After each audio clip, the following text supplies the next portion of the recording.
Good afternoon.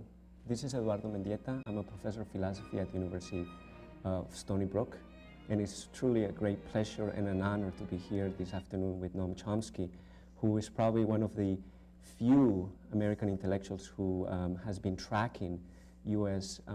intervention and foreign policy in Latin America. I read his work when I was a graduate student and an undergraduate student, and was involved in the CISPES and Solidarity movements with El Salvador and Nicaragua. And it's truly amazing what you've done tracking the ways the United States has been intervening in Latin America. And I like to follow up and in that direction, ask about Latin America. Right before 9/11, after the election, or we might call it something else, Bush and Vicente Fox were meeting to talk about some new policies, immigration policies that hopefully would alleviate circumstances for Mexican immigrants. Of course, after 9/11, these talks were abandoned and plans were, in fact, totally scrapped. And then early this year, Vicente Fox said no to the United States. What do you think is going to happen, the relations between the United States and Mexico? It's a complex issue, and of course goes far back. I presume Mexicans haven't forgotten that the United States is sitting on half of Mexico. It's called the U.S. Southwest, which was stolen 150 years ago in a very ugly war. Since then, relations have been complicated. Mexico is just too independent for the U.S. Doesn't like it, and there have been efforts to deal with that. We go back. Mexico had had a significant period of economic development in the 1950s and 60s and 70s. Mm-hmm. It had a tremendous debt crisis in the early 80s, which is for complicated reasons. A large part of the Latin American debt crisis had to do with domestic U.S. financial policies. I mean, interest rates were zoomed to try to impose a certain domestic regime within the U.S. And since the debt is keyed to U.S. interest rates for all sorts of old imperial reasons, mm-hmm. the Latin American countries suddenly found themselves in a huge debt crisis. Well, it's kind of like it's not that they owed more money, it's just that the arrangements were changed. Mexico dealt with this under a lot of first they were going to default, and they dealt with it by instituting what are called reforms. Reforms is a word that means following IMF, World Bank orders. It's called the Washington Consensus, properly comes out of Washington, which is the whole array of neoliberal measures. And it followed those. And it was usual effects. I mean, wages went way down, the number of billionaires went way up, corruption went way up, privatization took place and enriched the corrupt and politically collected and wealthy. Didn't improve services, but that was the effect. In 1990 or 91, there was a important meeting at the public under the auspices of the Pentagon. It was called a Latin American Strategy Workshop or something like that, with lots of specialists in business and so on. And they concluded that U.S. relations with Mexico were fine, unimpeded by corruption and brutality and torture and so on and so forth, but good relations. However, they did see one cloud on the horizon, namely what they called a democracy opening. Mm. They said there might be a democracy opening in Mexico, which would open the way to a more independent policy. And that fear was understandable. The rule of the ruling party had been shattered. They'd only maintained control by a fraudulent election. Right. And it was clear that there could be a dreaded democracy opening. So what do you do if there's a threat of democracy opening that might lead Mexico to follow a more independent course reflecting its own population? Well, you have to tighten controls so that they won't be able to do it, even if they do have a democracy opening. And that means instituting the neoliberal programs more intensively. There's a name for that. It's called NAFTA. Right. NAFTA came out of that. And it was openly described, in elite circles at least, as a way to lock Mexico into the reforms, as they call them, lock them into these programs.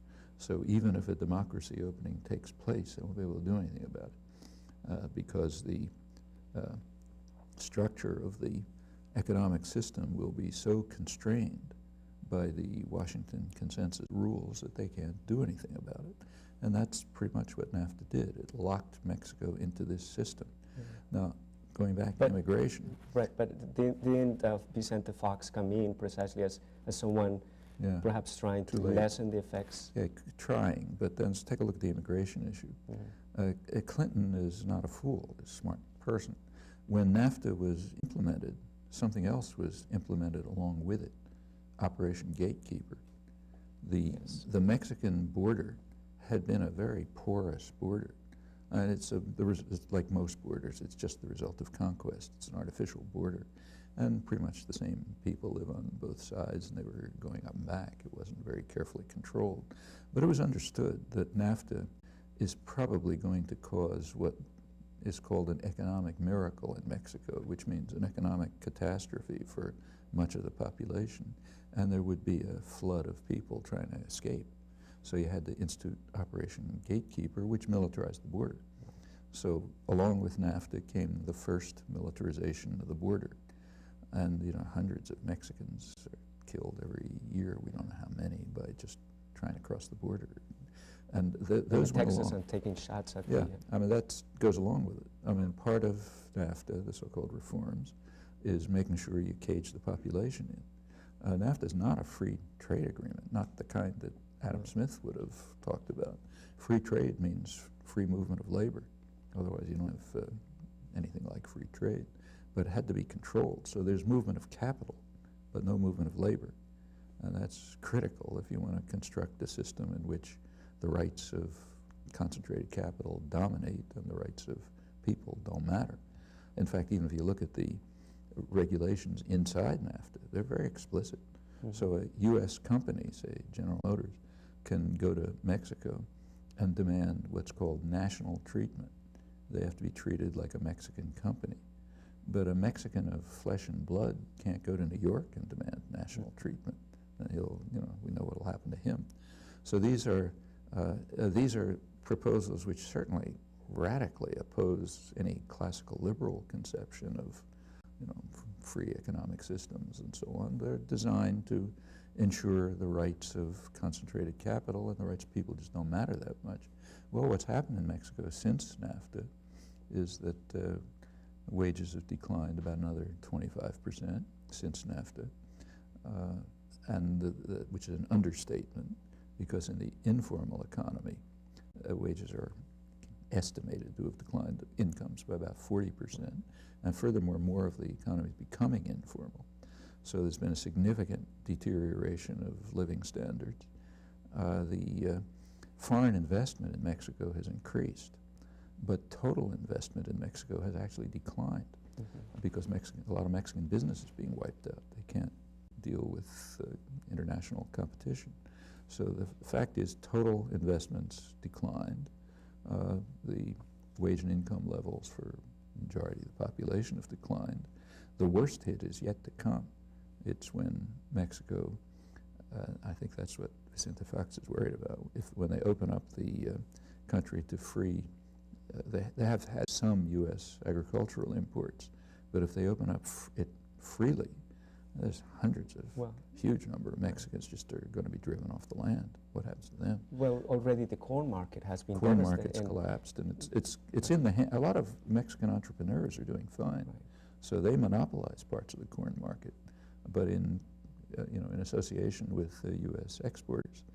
And the U.S. exporters have, again, nothing to do with the free market. This is highly subsidized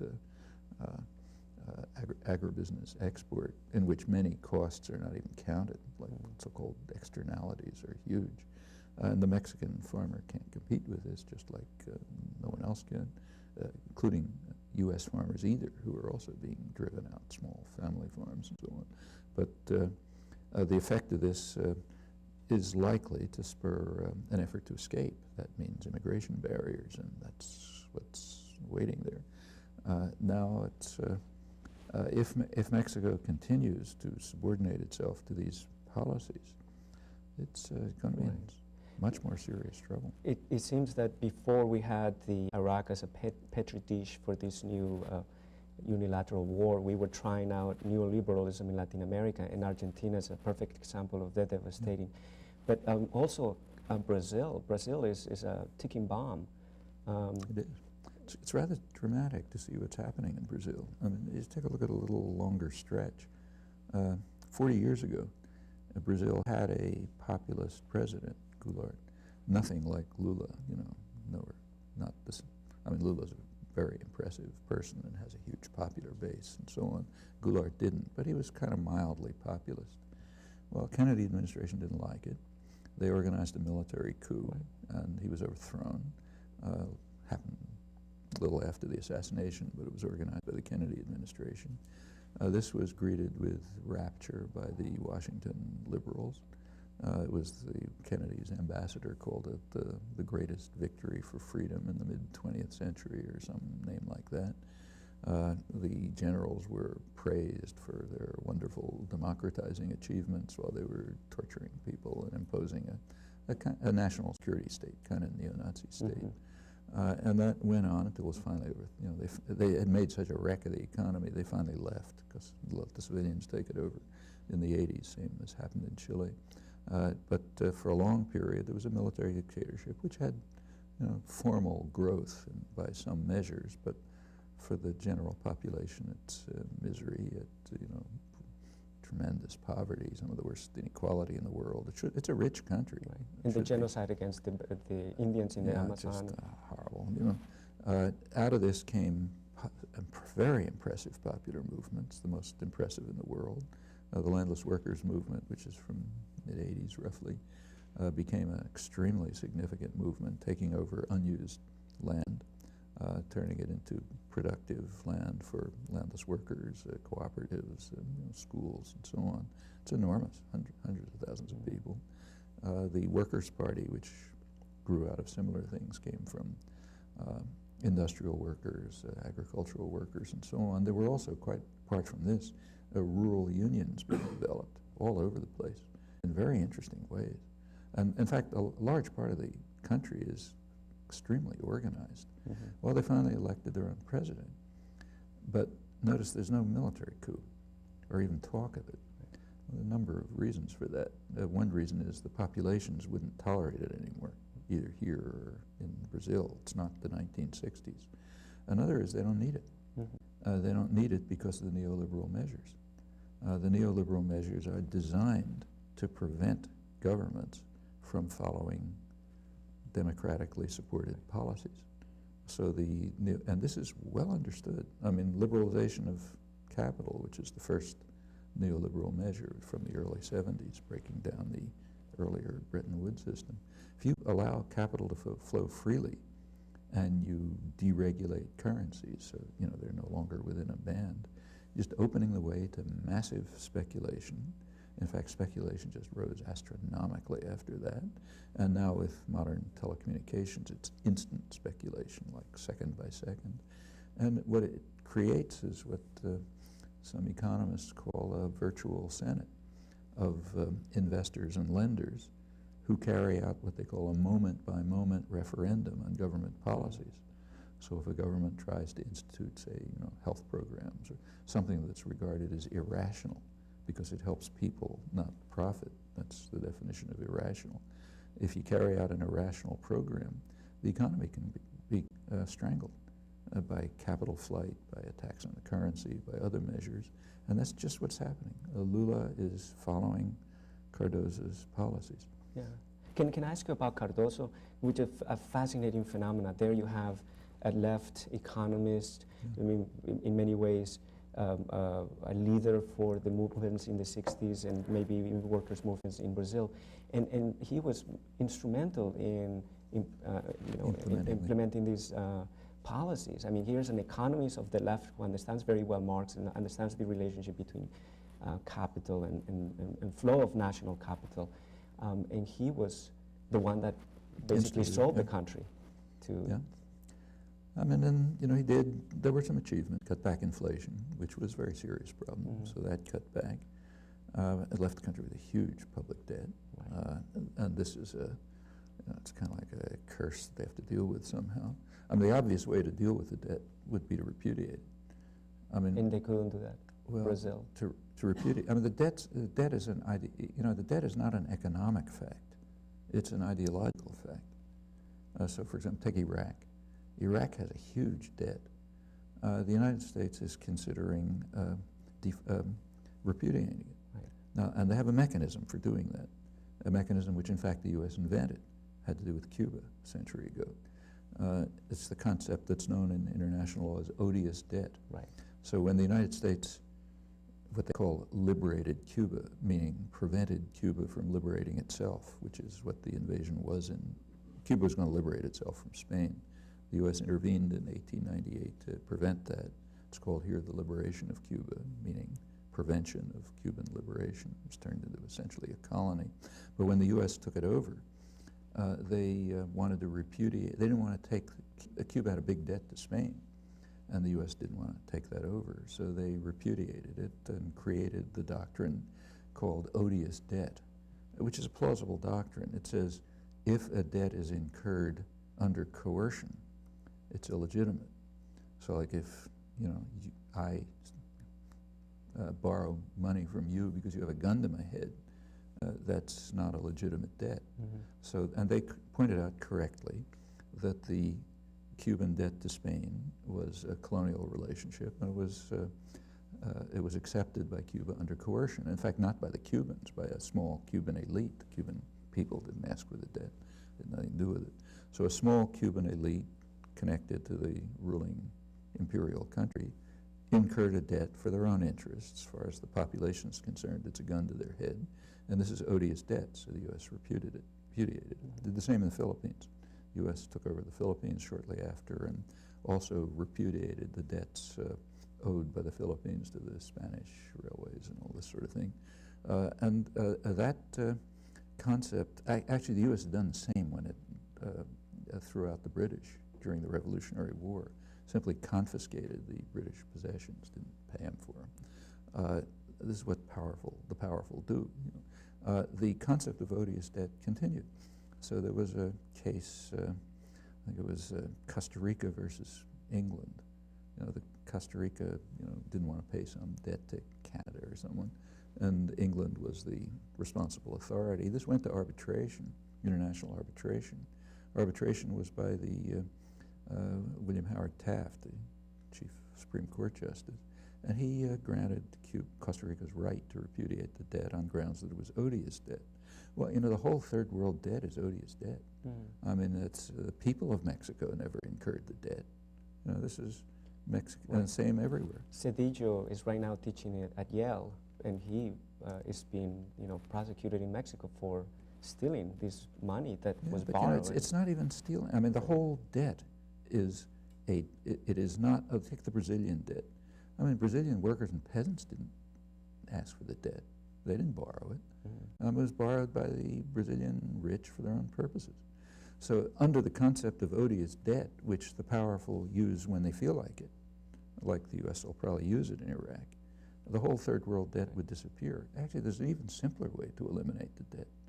I mean, look, suppose you lend me money, okay, and I go out and buy a Mercedes, and then you come back and you ask me to pay you the money. I say, I'm sorry, I bought a Mercedes, I don't have the money.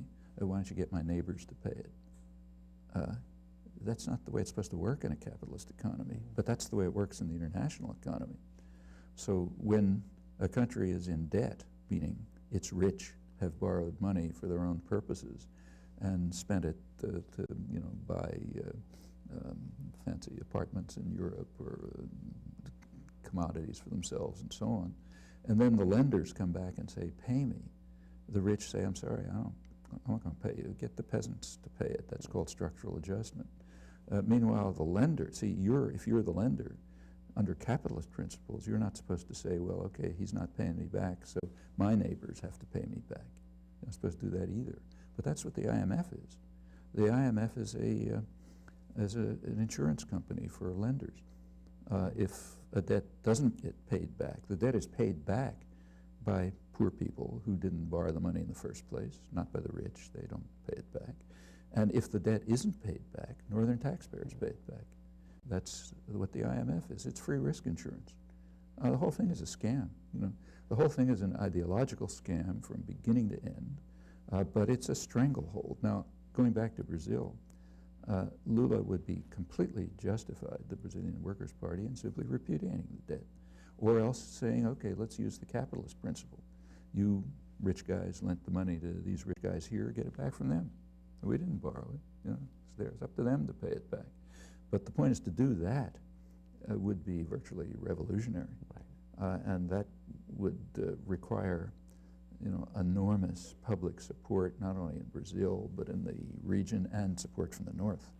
In fact, when Lula was being inaugurated as president, he had Castro and Chavez, and I think Toledo from Peru was there, and they were talking about an axis of good, an axis of good for Latin America. And it should start with debt repudiation. Do you think that they might be able to form? It's very tough. First they got to work together, and they don't. You know, there's just too many things dividing them from one another: foreign power, domestic power, the international markets, and so on. So to do it is, I mean, theoretically you can do it, but it requires a level of popular mobilization and support and commitment at an international level, which probably doesn't exist. I mean, I think maybe the beginnings of it are coming into being, like the World Social Forum is the beginning of an international solidarity movement that might make it possible for countries in the future to do this. This really can't be done without support from the rich northern countries. So people here would have to prevent their own government from intervening either violently or economically. So take Cuba. I mean, Cuba broke out of the the U.S.-dominated system in 1959. Since then, it's been under constant U.S. attack, massive international terrorist attack for many years, economic strangulation, and so on. As long as the population of the United States allows that to go on, Cuba hasn't got it. You know, they can maybe survive, but barely. It has to be blocked inside the imperial country. And unless that happens, it's going to be awfully hard, even for, you know, the Southern Cone, if it were united, or say up to Venezuela, if it were united, to pull out of the system. There's just too many weapons on the outside. And those weapons have to be muted from within the powerful countries. That's why international solidarity is critical. And that's why things like the World Social Forum are so significant. It's really the first kind of institutionalized manifestation of international solidarity. I mean, there was support, you know, Witnesses for Peace go down to El Salvador and so on, but that's on an individual level, very important, but you know, it's kind of people-to-people interactions, but nothing organized at a large-scale level, and that's really required if countries like Brazil, and they're not the only one, are going to be able to deal with their own problems rationally. Same with Mexico. In light of what is happening at home here in the United States, we are facing a slowing down of the economy, possibly even a depression. Then you have the Brazilian economy about to implode. You have Argentina. Then you have Mexico also facing dire consequences. Is it possible that we're going to have a kind of a collapse of Latin American economies that then will roll back the gains, the democratic and social gains of the last 25 years? Well, it's worth bearing in mind that there has been a collapse of the Latin American economies for 20 years. There's a very striking fact about the neoliberal programs, which are roughly 20, 25 years. Just about everywhere they've been applied, there's been an economic collapse. The only countries, there have been countries that developed in the last 20, 25 years, like East Asia. They didn't follow the rules. That is very striking. I mean, it's so striking that even the conservative economists are recognizing it. The Economic Commission for Latin America, which was a strong supporter of the Washington Consensus, the director, Campo, gave a talk at the American Economic Association about a year ago, in which he pointed out that what we call the promises of the neoliberal era have not been fulfilled. After a big growth period, the economies have stagnated, which means for most of the population probably declined because the sector does enrich themselves. So when you get stagnation, for most people it's decline. That's been for 20 years. He also went on to point out that that is true of every region of the world that has followed the neoliberal programs. He said they were most religiously followed in Latin America, also in sub-Saharan Africa, catastrophe. They were largely ignored in East Asia, and they had a growth period. In fact, when South Korea liberalized its finance under tremendous U.S. pressure in the early 1990s, and Thailand, they quickly had a collapse. A couple of years later, collapsed. Big surprise to the IMF and World Bank. They had to withdraw the publications that they already were distributing about the great success. And South Korea did pull out of it, but by their own measures. But you know, the correlation is quite real. So yes, Latin America has had, it's now 20 years of basically stagnation or decline. Economic war. Well, no economic growth, nothing like what happened for the preceding 30 years. And that's the, in fact, that's worldwide. I mean, there's been a slowdown of the industrial economies too under these principles. That's not too surprising. I mean, financial liberalization is not good for growth. There's too much rapid fluctuation and too much huge amounts of capital are put into speculation rather than in productive investment, which is no good for the economy. The other measures also are, they apparently impede growth. I mean, so little is understood about these things, you can't be sure, but at least the correlations are pretty clear. There's been a decline, I mean, in the United States, for example, the big growth period, what they sometimes call the golden age of modern capitalism, was around 1950 to 1975, before the neoliberal programs. Since then, it's been much lower growth, also highly inegalitarian growth. Through the golden age, it was egalitarian. So the lowest quintile did about the same as the highest quintile. Since 1975, it's gone like this. Equality is back to the 1920s. Meaning, and since Reagan, late Carter Reagan, about the majority of the population, wages have essentially, incomes have pretty much stagnated. In fact, the last census figures, real male wages in the United States still hadn't reached the level of 1979, despite the boom, the little boom at the end of the 1990s, which has since collapsed. So there is a kind of there are serious economic problems across the board connected with policy. And whether you can patch it together or not, it's hard to say. I mean, these are very rich countries, they can do lots of things. Arguably, Venezuela was one of the few countries that decided not to follow this route of neoliberalism. And then we have Chavez there. And he's really, I imagine if you're in Washington, very annoying. They supported the coup. They right, exactly. supported the coup. I was going to ask you about the coup, which then had to be taken back. But Venezuela is very important because it's local petroleum. And why has Washington tolerated him? Why haven't they sent one of those special paratroopers and get him down? See, I don't think they can do it anymore. I mean, back in the 60s and early 70s, they could still manage it. But I think the population here has just changed too much. I mean, I don't think people here will support a military coup. Actually, the Reagan administration tried it. If you take a look at when the Reagan administration came in 1981, they wanted, their focus was Central America, right. was getting out of control. And if you look at what they did the first few months of the administration, it was almost a point-by-point copy of what Kennedy did in 1961.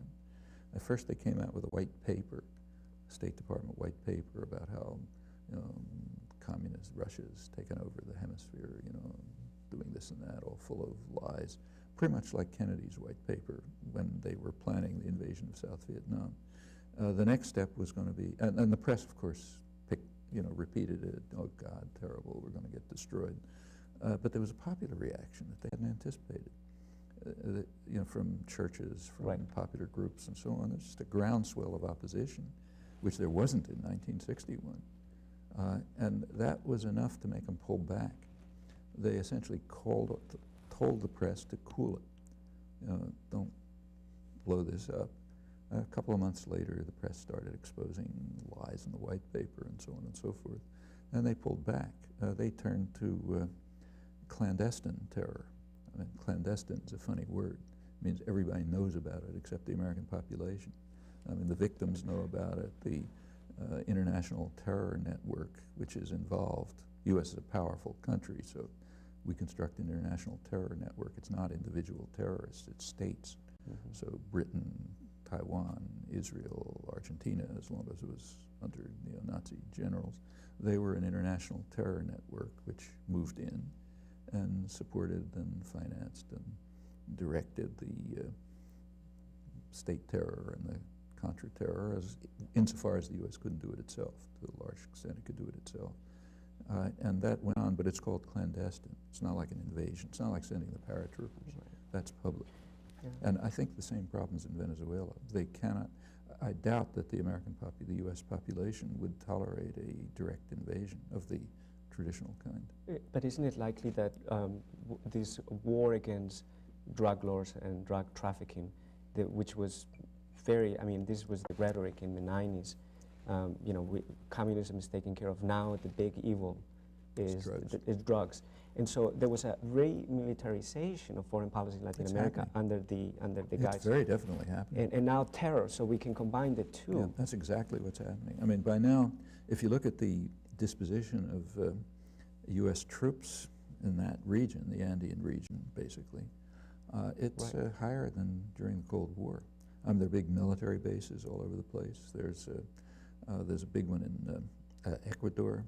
There are bases in the newly established bases in the Dutch islands.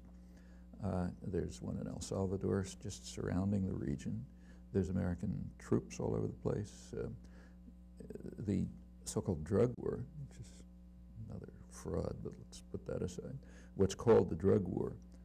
So, for example, the fumigation operations, the chemical warfare, that's been privatized. So it's not conducted by the U.S. Air Force. It's conducted by corporations like DynCorp, which is the U.S. Air Force, except privatized. So it's civilian pilots from the military, military officers running it, ex-military officers, but a private corporation like MPRI. They are now functioning all over the world. These are privatized offshoots of the military, which use military personnel and get all their funding from the Pentagon, but they're private. Because it's another form of keeping intervention from the population. American paratroopers, paramilitaries. Yeah, well then there's the paramilitaries who, in Colombia, you can trace them back to the Kennedy administration again. Back in 1962, Kennedy sent a special forces mission to Colombia, headed by a special forces general, Yarborough, and he gave a report in which he advised the Colombian military to carry out what he called paramilitary terror against known communist subversives. Well, in the Latin American context, in the context of U.S. counterinsurgency, communist subversives means, priests organizing peasants, union leaders, human rights activists, anybody who doesn't follow the rules. And the advice was, okay, carry out paramilitary terror against them. Well, it took a while before that really took shape, but by the 80s and particularly the 90s, it became a huge phenomenon. In fact, even the State Department concedes that the paramilitaries and the military between them are responsible for a large majority of the atrocities in Colombia. Now that too has been privatized. Neoliberal principles again, like DynCorp and MPRI. So in Colombia, if you look, the percentage of atrocities attributed to the military and the paramilitaries remains pretty constant, in the neighborhood of 75%. But the percentage attributed to the military is dropping, and the percentage attributed to the paramilitary are going up. On the other hand, the paramilitaries are so closely linked to the military that Human Rights Watch calls them the 6th division of the Colombian army alongside the official 5 divisions.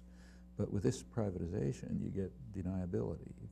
Then, Clinton and now Bush and Powell can come to Congress and say, well, you know, look, Colombian military record's clean, let's send them more military aid. Yeah, it's the paramilitaries who are carrying out the atrocities. And there's been another U.S. victory, a big one, in Colombia. The war has turned the guerrillas into just another army. I mean, there was a time when the guerrillas had a kind of social program and social base, FARC, for example, particularly, but that's pretty much gone. By now, they're just another private army, and the peasants are now subjected to that army, a rampaging army from one side, and the paramilitaries from another, and the military behind them. And it's, this militarization of the conflict and undermining of the social content of the, at least guerrilla organizations, is a big achievement for the imperial power. You want to turn your enemy into terrorists. It's extremely important. Then comes the terror business. So you can, you know, you have an anti-terror campaign, an anti-drug campaign, and yeah, that's the effort. That'll be the attempt, what lies behind the very light. It's not at all impossible that the next, or one of the next targets in the international intervention scheme could be the Andes. And people are talking about Syria and Iran, but the Andes is not impossible for the reasons you mentioned. It's kind of out of control. It's got very rich resources, and it's now got a network of military bases and troops that can be the basis for further intervention, and it has the pretext, drugs and terror. Right. I understand you were recently, I read this, that you had been in Colombia, and that you have been in every major area of devastation, war, terrorism, and not everyone. I went to Cauca, in southern Colombia, which actually has the worst human rights record in the country, which is saying a lot. But I understand that you were I was in Medellin. In Medellin, one of the few occasions where you actually were afraid or fearful. I wasn't. No, the people were. Oh, the people were. So it's the only. I mean, I've gone to many very conflicted and dangerous areas, but I've never been in a place before where the people organizing it are terrified. Well, I wouldn't say they're terrified, but they were very cautious. You know, they're very brave people. They don't get terrified even if they're facing assassination. But they would not let us, there was a couple of us, one Colombian professor and one Colombian activist from the United States, Colombian woman who lives here. We went to Cauca, which is one of the worst places, and they would not let us out of the capital city. And we couldn't go visit the peasants. They had to bus peasants in to see us. Too dangerous. The only place I've been where they arranged the press conferences as I was leaving, not to protect me, but to protect themselves, you know, because they want it to be over. You know, they don't want to be there. So I wouldn't say anybody was terrified. You just face reality, and the level of violence in the country is so extreme that you know, you can't disregard it. I mean, I was in Medellin, which is a city after all. Talked in the university, and a couple days after I left, a student was murdered right outside the hall where I was talking. And you don't even know who. By now it's urban warfare, you know. Could be guerrillas, could be paramilitaries, could be gangs of one sort or another. The country has become, I mean, the number of political assassinations has about doubled in the last 2 or 3 years. It's now estimated about 20 a day. And it's all over. On the other hand, these people are incredibly brave. I mean, I spoke to somebody I knew from earlier visits, one of the priests who has been one of the heads of the human rights group in Colombia, is now living in a very conflicted and dangerous area in the countryside, big area. Actually, it's about the size of El Salvador where he's working, trying to set up peace communities. There are peasants who have tried to set up, it's been going on for some time, peace communities. They declare themselves separate from the conflict. You know, we don't want anything to do with the guerrillas or the paramilitaries or the military, just leave us alone, you know, and we won't cooperate with anyone. So you have these peace communities scattered around. It's I mean, it's very dangerous. I mean, anybody can come. The outsiders come in sometimes just for symbolic killings, just to let you know we're here. You know, take somebody, kill them in the main street, and leave. When I was there, the main one, San Jose, was under blockade by paramilitaries. It had been under blockade for about a month. Again, a priest who I know who organized, one of the leading human rights activists, Father Geraldo, arranged for some people to come out and could talk to them in Bogota, and what they're describing is just forced starvation. They're under a blockade by paramilitaries, but they're somehow surviving. Anyhow, Francisco de Rue, the priest I was mentioning, is working in this whole area, trying to make arrangements with the militaries, with the paramilitaries who are very close to them, with the guerrillas, and just to try to allow these communities to just survive. Now, you know, to live in that environment, I don't know how you describe it, but he's not terrified. If he was terrified, he would never leave Bogota. It gets somewhere. I mean, it's building up some kind of framework of potential peace. Actually, he's being supported by a World Bank project, to their credit. Not everything they do is destructive, and this is a good, important project. And things like that are happening. On the other hand, it's extremely difficult. Unfortunately, I think we're running out of time, and I wanted to ask you this question. I know that Bertrand Russell is someone who you admire tremendously, and in particular for his stand against U.S. war on Vietnam. And I wonder if something like that could be organized today, something like the War Crimes Tribunal, 1966, Jean-Paul Sartre. I think you were involved with the tribunal. I was asked to be involved, but I didn't agree. Oh, you did not? Not because I had any objection to it, but just because I thought it was not the right thing to do at that time. I mean, the War Crimes Tribunal in that context was,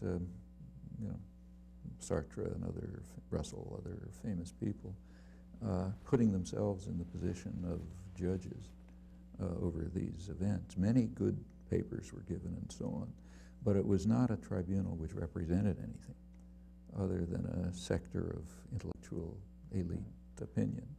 And that doesn't seem to me the way to organize people. And in fact, it had virtually no effect. It was just marginalized and vilified. But it didn't come out of any, if something came out of a significant popular movement and we'll make our own tribunal, okay, that's interesting. If it comes from small groups of elite international intellectuals, I don't really see a lot of point to it. It's just self-promotion. I'm not that I criticize the people, they're doing good things. But one last question. Recently we had Richard Rorty visited Stony Brook, and he gave an interesting talk about the uncertain future of American empire. And here he laid out, in his typical fashion, these two tracks of understanding the United States. One, it's a republic, and the other one, it's an empire. And he rejects the notion that we are an empire. We are really a republic that has been very unfortunate to have fallen into the clutches of someone like Bush. Do you think we are a republic or an empire? Well, there's a recent book by a friend of mine, a law professor. I think it's called The Imperial Republic, which goes through the legal history of the United States and shows, I think James Wilson, convincingly that it's always been an imperial republic. There's no conflict between these. I mean, republic is a kind of funny word. I mean, it's what it is internally we could debate, but whatever it is internally, it's been imperial from the outset. In fact, why are we sitting here? There were people here after all. Where are they? From the moment the colonists landed, it was conquest. Why are we sitting on half of Mexico? Was that because Mexico cheerfully handed over half of their territory? How'd we get to Hawaii and the Philippines? Hawaii is 1898. It was just stolen from the population by guile, force, violence, taken over. Now it's part of the United States. The Philippines were conquered, a couple 100,000 people slaughtered. It's not a mistake. The interventions throughout Central America and the Caribbean, the worst of them were under the most progressive people like Wilson. It's not that you're looking the other way. This is policy. After the Second World War, when the U.S. became a world dominant state, the policies are explicit. I mean, we're a very free country. You can read this stuff. It's in the declassified record. If you want to deny the facts and bury your head in the sand, that's an option. If you want to look at the documentary and historical record, it's explicit. It's, of course, you can call it imperial or call it whatever you like, but it's a country that, from its origins, has sought to extend its domination. I mean, take, say, Cuba. It's the oldest foreign policy issue in U.S. history. It goes back to the 1820s. I mean, the founding fathers, were saying, well, we can't conquer Cuba now because the British Navy's too strong. Britain was the enemy. It was the deterrent. Prevented the colonies from conquering Canada, prevented them from, that's why there's a Canada up there. They tried, but were beaten back. They couldn't conquer Cuba, but John Quincy Adams pointed out, well, he said, we have to prevent the U.S. was opposed to the independence of the Spanish colonies, wanted them to stay colonies, certainly not develop, and then said Cuba will fall, Adams, will fall into our hands by the laws of political gravitation as a ripe fruit. In other words, when the British become weak enough and we become strong enough, we'll grab it. Is that by accident? I mean, it was planned in the 1820s. They carried it out in 1898. As soon as Cuba did liberate itself in 1959, it was within months subjected to terrorist attack. I mean, this is accident, I mean, you really have to purposely blind yourself to a rich documentary record, which is in front of us to read, and a historical record which is completely consistent and perfectly sensible. It's exactly the way you expect powerful states to operate. I want to thank you for answering my questions, and I think we have now other questions from the audience. Yeah, I'd like to return to the conversation about NAFTA, and in particular the new brainchild of the U.S., the free trade area of the Americas, which one writer described as NAFTA on steroids, I think quite accurately. And those of us in the global justice movement, just a few years ago, that was the agenda, to resist the FTAA. And we seem to be mobilizing unbelievable amounts of people, and it seemed to be very successful, but we were also suffering losses. We lost the fast track legislation. Bush got fast track. And then several things happened. 9/11 happened, Lula happened, Chavez happened, and now it's not clear. The momentum seemed almost unstoppable, the momentum towards passing this legislation. I'd just like to get your thoughts on where you think that's at now, the global justice movement and the FTAA. Well, the FTAA is very unpopular in Latin America. I mean, from Mexico down to Argentina, there's very strong opposition to it. Opposition is not very great in the United States, but that's because you can't oppose something you never heard of. It's kept under wraps in the United States to an astonishing degree. I mean, the FTAA was supposed to be ratified at the Quebec summit. That's April 2001. There was a presidential election right before that, 2000, whatever you think about the election. One interesting fact about the election is it never came up. So it was a major issue, and if you look at the components of the FTAA, people really care about them here. People are very strongly opposed to almost all of its elements. That's why it never came up in the election. There's a sharp split between public opinion and elite opinion, where there is a consensus. There's an elite consensus. That's a wonderful thing. Public is opposed. So therefore, it does not enter the electoral arena. It is never mentioned, barely mentioned in the press. And unless people are part of the connected to the actual organizations, they just don't know about it. In fact, the level of suppression is pretty spectacular. I mean, at the Quebec summit, where this was coming up, the trade ministers, Summit of the Americas, the propaganda was all about the wonders of NAFTA and how we have to expand it to the hemisphere. Well, every editorial office in the country had on its desks 2 major studies timed for release at the Summit of the Americas by major organizations. One was Human Rights Watch, a main human rights organization in the world. The second was the Economic Policy Institute, which is a major economic policy analysis independent institute in Washington. They were both about NAFTA. They both reviewed the effects of NAFTA. Actually, I was quoting from the Economic Policy Institute one before. Human Rights Watch concluded that NAFTA was harmful for labor rights. That's what they kept to in all three countries. So it harmed labor rights, which means the rights of the majority of the population in all three countries. The Economic Policy Institute did a much more in-depth analysis of what happened to working people in the three countries, concluded a lot of data that it harmed them in all three countries, mostly in Mexico, the most vulnerable. And they had Mexican specialists giving data. All right, here's sitting on every editorial desk in the country, headline, Wonders of NAFTA.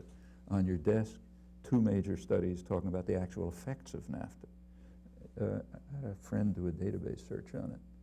One local newspaper in the country, in Madison, mentioned it.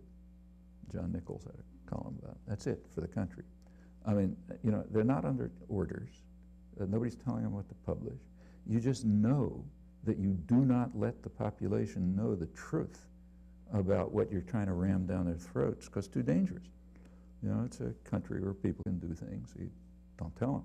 And in fact, if you did a survey, say in Stony Brook, I doubt if 5% of the population ever heard of the FTA. In Latin Maybe 10%. We've been working on 10%, okay. Yes. But you know, if you go to places which are, you know, less organized and so on, there's nobody. Who would have known? In Latin America, it's quite different. It's a huge issue. So here's a problem of educating people here so they understand what's being done to them. It's the same on fast track. I mean, the first time fast track was beaten back, the Wall Street Journal had an interesting article on it. It you know, lamenting the fact that fast track wasn't accepted. And it wasn't accepted because there was enormous popular opposition. I mean, people were banging on their local representatives' doors and telling them to vote against it. So they did finally, even though they all were in favor of it. What they said, the Journal said, the Wall Street Journal, correctly, it said the problem is that opponents of fast track have what they called an ultimate weapon, namely the public. So you have to make sure that the weapon is sheathed, that people don't know about it. And in fact, fast track barely got through under the threat of terror, you know, which has nothing to do with, and so like fast track had nothing to do with trade either. Fast track is an attack on democracy. It's presented if it has something to do with free trade. But what it does is give the president a kind of Kremlin-style authority to negotiate trade agreements, international economic agreements in secret, and then give them to Congress, who are allowed to say yes. That's what it comes down to. But they're not allowed to discuss it or vote on it or anything like this. This is just a kind of a variant of totalitarianism. I mean, there's a sense in which it has to do with free trade. Namely, they're not going to be able to ram through their proposals, which have little to do with free trade anyhow. But whatever they are, they're not going to ram them through if there's public discussion. So you need fast track. But we shouldn't delude ourselves. I mean, that's basically what it is. It's mainly an attack on democracy. And it's true that people in the United States have to be kept ignorant of this. Latin America is much more organized and much more activist than people do know. So it's a big enterprise ahead of us. Hi. I have two questions actually separate.